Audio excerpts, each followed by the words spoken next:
I haven't actually bought a Pokemon game in a while. I was bribed into playing Sword and Shield, and despite being gifted my copy, I still felt a bit ripped off. I didn't even bother to finish the game after the back-to-back hallway gyms leading up to the final one literally just being 3 trainers standing in a room.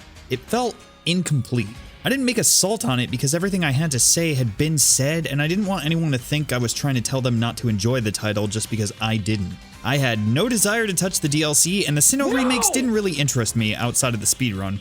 Pokemon Legends was kind of my last bastion. I told myself if I didn't enjoy this game, then I'd just stop buying mainline Pokemon titles altogether, which saddened me because Pokemon was such a big part of my childhood. I didn't want to keep buying games to help solidify the norm of lackluster yearly releases. The more I saw about Legends, the more I was kind of worried, in all honesty.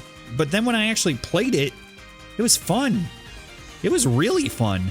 I've mentioned before how I wish the series would undergo a major change akin to Zelda or Mario's Switch outings. And this is along the lines of what I expected. Almost every aspect of Pokemon has gotten a tweak, varying from something small like evolving being tied to a menu prompt to big changes like there being no random encounters, and all gameplay is done on the map instead of jumping between overworld and battle screen. The beginning of the game is a bit of a slog with all the tutorials and slow text menus. Even choosing fast dialogue didn't really seem to help much. I also found it funny that at one part, a character asks, "Do you know Thing?" And I responded, "Yes," thinking, oh, maybe they learned, and nope. They literally go, "Oh, well, you probably don't actually know it, so here I go explaining." A lot are calling this the Breath of the Wild of Pokemon, but it's more like Monster Hunter. The game isn't open world. You have a base town and then you hippity hop to a big locale that houses the Pokemans on a fairly sized map. None of the zones connect to each other, so if you want to go from snowy to swamp, you need to head back to town and choose another location. Sure, the game sacrifices a soundtrack for piano flourishes, which I hate. I know it's atmospheric and whatever, but man, Mario 64 taught me to hate pianos. There are some good beats in the game, obviously, but a lot is just kind of awkward. There's no spoken dialogue or even grunts for lines, so in the beginning especially, there's a lot of silent menuing almost. I will give them props. Pikachu doesn't say Pikachu anymore, baby. He does his actual cry. We did it. Even if he's in that exact same pose he's been in since X and Y. I don't know why. I hate that pose so much. I had mentioned it too in a previous Salt. I didn't mind the Pokemon Go aspect of capturing, and I kind of wish it found a place in regular titles. Legends solved that. You can capture Pokemon in real time by hucking balls at them. Passive mons will generally roll over and take it, but fierce ones will slap your balls away if they catch you eyeing them. You can either run away or huck your own mon to fight them. The battles are done right then and there. Everything's kind of sped up too. Since it's sped up, a lot of the basic or reused animations don't feel as exhausting. I could be wrong, but a lot of the effect animations seem new too. The menus aren't as plentiful, and post-battle messages are tied to a little HUD event that just kind of plays over whatever you're doing. I do still wish it had a speed-up feature like Miitopia though, but that's just because I'm not super keen on turn-based games. The battles are pretty similar to other Pokemon games, with the change in this one being styles. There's Agile and Strong. Agile sometimes netting you an extra turn at the cost of some power, and Strong style losing a turn but you get a large power boost. It's honestly incredibly fun to go around hucking balls at everything. Sneaking in the bushes and hucking balls at unsuspecting victims. Or running up to something fierce, tag teaming your pal to knock them down, and then hucking balls at them when they're weak. The ball huckitude is such smooth gameplay, and I never really got tired of trying to capture everything I saw. Legends is kind of harder than other Pokemon titles. Like, you still rarely verse any trainer that has more than 3 Pokemon until postgame. But a lot of enemies will abuse styles to net extra turns. It isn't uncommon to have 3 moves hit you before you even get to attack in some situations. You can verse multiple mons at once, and some trainers even tag team you, but for whatever reason, you can never throw out an extra Pokemon. Which is especially baffling since canonically, this takes place so far in the past, there wouldn't really even be rules set up, so to speak. On top of that, when an enemy swaps a Pokemon, you no longer have the option to just switch and counter. I had only lost like 2 battles in the whole game, but I had a lot more Pokemon fainting than normal. Battles are a bit split too. If you just capture a Mon without battling, it'll still yield experience, but not as much. It can, however, pay more, since the amount you capture in one outing helps your paycheck. But if you battle them, you'll earn a lot more experience, and sometimes sometimes get to fill out more of your Pokedex. Ah, the Pokedex, the thing you probably barely looked at in other titles outside of seeing the silly description of your favorite Mon. In Legends, it's a completionist's wet dream, or nightmare, I'm not sure. Every Pokemon has survey tests, which are essentially see or do thing X amount of times. Completing these increases your rank, the Pokemon's survey rank, and scores more Dosh. In order to actually complete a Pokedex entry, you need to reach survey level 10, so just capturing something won't always unlock it. You'll either need to battle with it, against it, or catch more of them in different ways or sizes. I thought this was really neat and helped further incentivize catching them all, since completing that is what awards you your good noodle stickers. You get these whenever you rank up your survey stuff, and they sort of replace badges. Good noodle stickers let you command higher level Pokemon and unlock more crafting recipes and moves. Speaking of recipes, there is crafting now, but it's pretty basic. Essentially just have X amount of thing in the recipe to make it. You can't make anything you don't know. Everything is done at crafting tables or the portable version that only pulls from your bag and not storage, but still, it's pretty fun to gather materials since it's just hucking your mons at rocks and trees for them to slap it. It really helps the flow of gameplay. Head on down the field, huck a mon at a rock. While they gather, you huck a ball at a wild mon, get spotted, pee your pants a little, then send another mon out to battle it. Then rinse and repeat. Emphasis on the rinse. The world is pretty cool to roam around in, but there isn't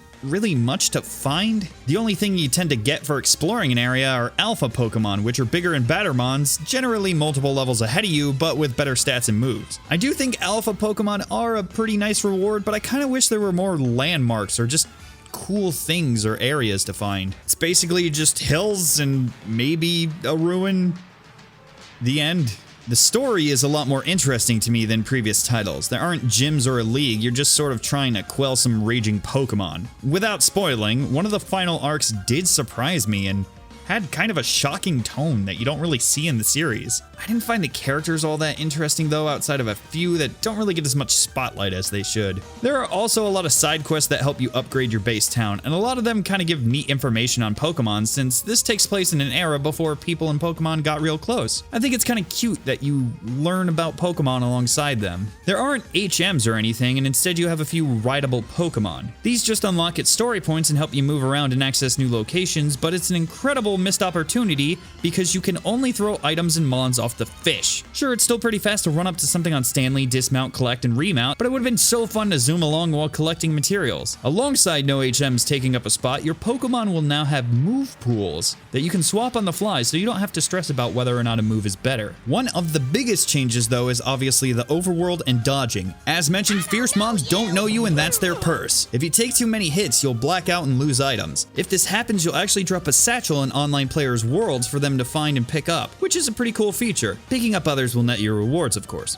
Akin to losing battles, I only blacked out twice, once because I was dicking around and learned about fall damage the hard way, and the other was in a pocket sand fight. Yes, the pocket sand battles, where you face off against a big glowing baddie and huck bags of sand at them until they submit. These mons are fought in an arena and cannot be battled until you create an opening, though it seems actually faster to just keep hucking sand. If you battle them, your pocket sand hits harder for a few seconds, but chances are you probably could have just done more if you kept throwing. If you can one-shot them, then sure, and a few late-game bosses really take a beating from the battle opening, but generally just keep hucking and dodging. This aspect is kinda cool, but gets increasingly less interesting the more it happens, because nothing changes.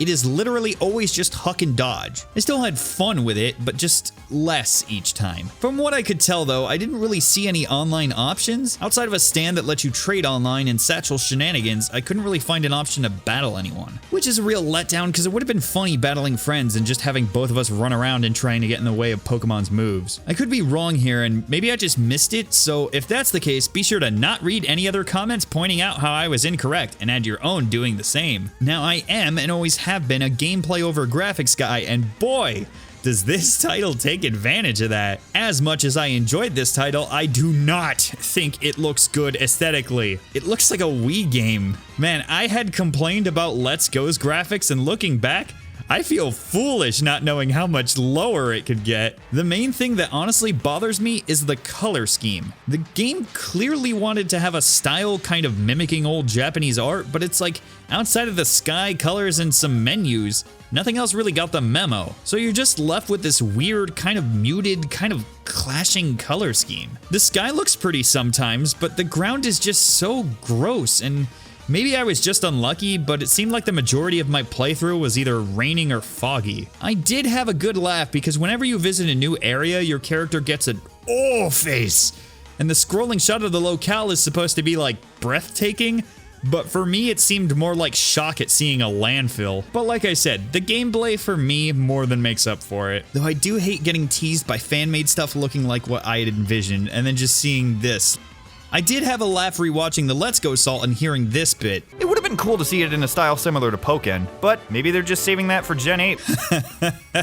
What a fool I was. I am a bit torn. This is essentially the game I wanted, but I feel like it's 5 years late. When you have titles like Xenoblade, Breath of the Wild, or even Monster Hunter Rise on Switch, this just looks bad from an aesthetic point of view. Like, I wish it could have looked like the end of the reveal trailer. But they made changes, they tried new things, they did what I wanted on a gameplay level. I had so much fun playing through this title, and if you've ever enjoyed a Pokemon game, you probably will have fun with this too. I think this is a good way to get back into Pokemon, and I hope the future entries continue to enhance and improve this formula instead of doing the normal 1 step forward and 2 steps back. I am curious what the speedrun will be like since so much is segmented and locked behind story progression. If nothing else though, evolutions not being prompted after every battle and the move pool should allow some really fun challenge runs.